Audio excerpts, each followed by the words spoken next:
Welcome back to the Freemouse MC, and today we have quite the David versus Goliath situation because we are here with the BMW GS and the Royal Enfield Himalayan and with Felix, the owner of these two motorcycles, and we will now compare the two. To start with, both of these motorcycles have been built for the same purpose, being adventure bikes, but more different they couldn't be. The BMW GS comes in at 238 kilos, while the Royal Enfield Himalayan has a weight of 198 kilos. Coming in at a power output of 39.5 horsepower compared to the GS 1200 that we have here for this video with 125 horsepower. So let's see what the two ends of the adventure bike spectrum are about. And first of all, what motivated you to buy the Royal Enfield Himalayan after being a BMW GS owner? Because I feel like a lot of people in the viewership will feel like you, because I feel like the group of people who own a GS who want to potentially have a smaller adventure bike is really, really big. Yeah, so the motivation was twofold because I used quite a bit the GS for road mainly. I'm touring nearly around all Europe, and I wanted to begin off-road. Yeah. I am a 48 years old man, not the youngest of the bunch, and I thought if I begin off-roading with one of those, it could be a problem because I've never done it before. So that was one point. The other point was I didn't want to be brand loyal.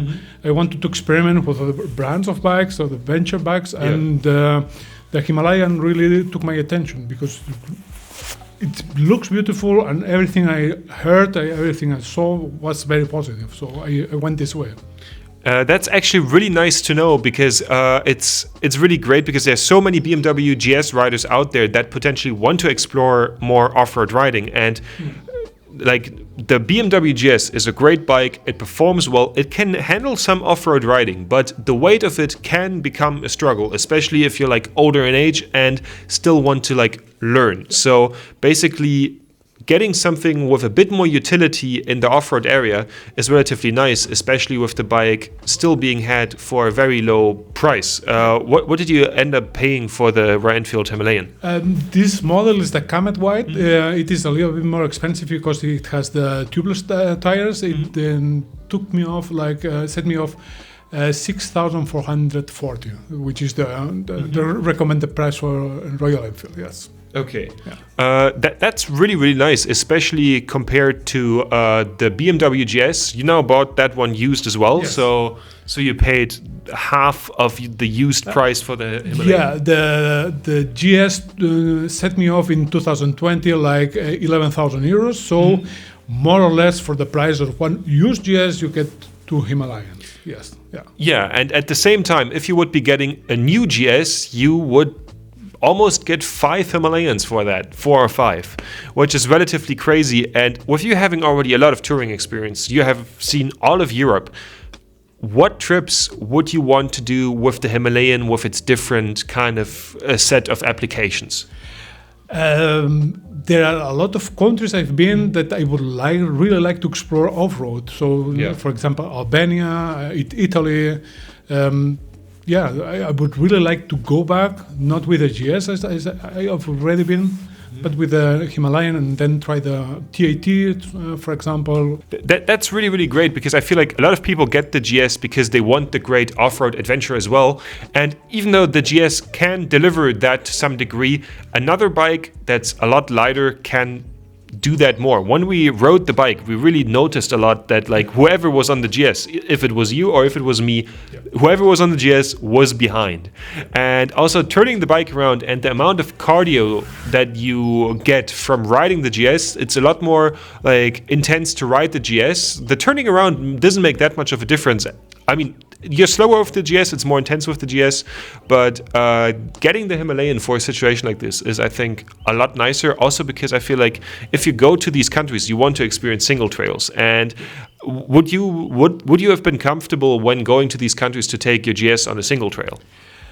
Not as of now. No, I wouldn't be comfortable. No, this is very, very huge. It's very heavy, and I would be afraid if I let her down, if I can pull her up. if I'm alone by myself, it could be a problem. Yeah, and the last thing you want to do is ride with fear. So yeah. Yeah, and I think this is a really good point that the Himalayan can give riders that come from the BMW GS, and that is ease of mind. Because ease of mind with dropping the bike, because you're not dropping 30 grand on its side, but you're dropping 5 grand on its side. And also you most likely can lift the Himalayan a bit more. We now tested out how heavy it is to lift the GS as a young man, and I have to say I would be able to lift the GS about 5 times most likely without too much trouble, while I would be able to lift something like the Himalayan, which is also not a light bike, at around 200 kilos, around 7 to 8 times in like really intense riding conditions. And with the GS, of course, the more weight it has becomes a lot more weight if it lays down an incline or like slightly sloped down on like a small incline on a single trail. So all in all, the Himalayan really has the upper hand here. In addition to that, the 21-inch front wheel of the Himalayan really nicely makes its way through mud, and the bike follows it nicely in comparison to the 19-inch wheel on the BMW GS, which feels a bit shaky, and I wouldn't trust on the bike when the bike is leaned over beside the beaten path. However, the BMW GS definitely outshines the Royal Enfield Himalayan in its road performance, also with its 125 Newton meters of torque and just an amazing package of frame and engine. In contrast to the BMW GS, the Himalayan handles road riding fine-ish for a bike of its kind.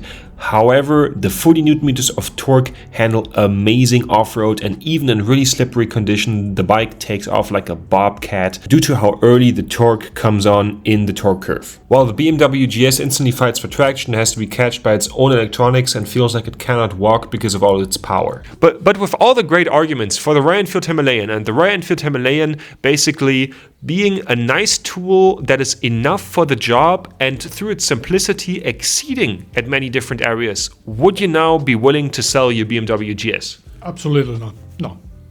It stays with me as long as I can. There are still a lot of countries I want to visit with on-road and a little bit off-road, maybe easy trails, which I can do comfortably with the GS. It has its purpose. I feel like you're very right there, because with me having tested the GS now and me as a rider myself being very far away from the GS experience, I really have to admit the highway riding, the ease of riding, the amount of a good time that can be had here on the road while basically sitting on your sofa is really impressive. It's basically, you can take a lot of comfort of road here. And at the end of the day, with these bikes being put in very different corners and this kind of being a David versus Goliath, the answer of which is better cannot really be answered, because they both excel at very different things that are kind of in the same direction. This is basically a lot more, you want to go off-road and you want to have ease of mind while traveling, while the GS will get you there a lot easier in between the off-road sections. And I think a good thing we both can agree on between Himalayan and GS is to pack the bike that basically is capable of managing the hardest part of the trip, right? Yeah, exactly. Yeah. With the GS, you can do everything if you are able to. I know that people who are much better riders than me can do things off-road with the GS that I will never be able to do with the Himalayan. Yeah. But for me, it makes sense, both bikes. Yeah.